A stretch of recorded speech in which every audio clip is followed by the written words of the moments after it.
ಭೂಕುಸಿತ 2,000ಕ್ಕೂ ಹೆಚ್ಚು ಮಂದಿ ಸಾವು. ಭಾರತದಿಂದ $1 ಮಿಲಿಯನ್ ನೆರವು.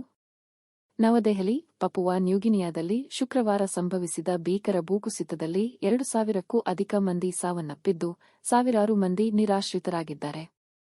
ಇಂತಹ ಸಂಕಷ್ಟ ಪರಿಸ್ಥಿತಿಯಲ್ಲಿ ಭಾರತ ಸರ್ಕಾರ ಪುಟ್ಟರಾಷ್ಟ್ರದ ನೆರವಿಗೆ ನಿಂತಿದೆ. ಶುಕ್ರವಾರ ಎಂಗಾ ಪ್ರಾಂತ್ಯದಲ್ಲಿ ಭೂಕುಸಿತ ಸಂಭವಿಸಿದಾಗ 7,000ಕ್ಕೂ ಹೆಚ್ಚು ಜನರು ಜೀವಂತವಾಗಿ ಸಮಾಧಿಯಾಗಿದ್ದು, ಅಲ್ಲಿನ ಪುನರ್ವಸತಿ ಮತ್ತು ಪುನರ್ನಿರ್ಮಾಣ ಪ್ರಯತ್ನಗಳನ್ನು ಬೆಂಬಲಿಸಲು ಭಾರತ ಸರ್ಕಾರವು $1 ಮಿಲಿಯನ್ ಹಣವನ್ನು ಪರಿಹಾರವಾಗಿ ನೀಡುವುದಾಗಿ ಘೋಷಿಸಿದೆ. ಈ ಕುರಿತು ಟ್ವೀಟ್ ಮಾಡಿರುವ ಪ್ರಧಾನಿ ಮೋದಿ, ಪಪುವಾ ನ್ಯೂಗಿನಿಯಾದಲ್ಲಿ ಸಂಭವಿಸಿದ ವಿನಾಶಕಾರಿ ಭೂಕುಸಿತದಿಂದ ಉಂಟಾದ ಜೀವಹಾನಿ ಮತ್ತು ಆಸ್ತಿ ಹಾನಿಯಿಂದ ತೀವ್ರ ದುಃಖವಾಗಿದೆ. ಸಂತ್ರಸ್ತ ಕುಟುಂಬಗಳಿಗೆ ನಮ್ಮ ಹೃತ್ಪೂರ್ವಕ ಸಂತಾಪಗಳು ಮತ್ತು ಗಾಯಾಳುಗಳು ಶೀಘ್ರವಾಗಿ ಚೇತರಿಸಿಕೊಳ್ಳಲಿ ಎಂದು ಪ್ರಾರ್ಥಿಸುತ್ತೇನೆ. ಭಾರತವು ಸಾಧ್ಯವಿರುವ ಎಲ್ಲಾ ಬೆಂಬಲ ಮತ್ತು ಸಹಾಯವನ್ನು ನೀಡಲು ಸಿದ್ಧವಾಗಿದೆ ಎಂದು ಟ್ವೀಟ್ ಮಾಡಿದ್ದಾರೆ.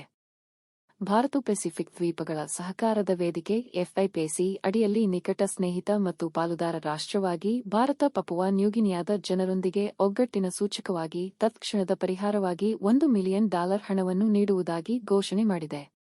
ಈ ಹಿಂದೆಯೂ ಸಾಕಷ್ಟು ಬಾರಿ ಭಾರತ ಈ ಪುಟ್ಟ ರಾಷ್ಟ್ರದ ಬೆಂಬಲಕ್ಕೆ ನಿಂತಿತ್ತು.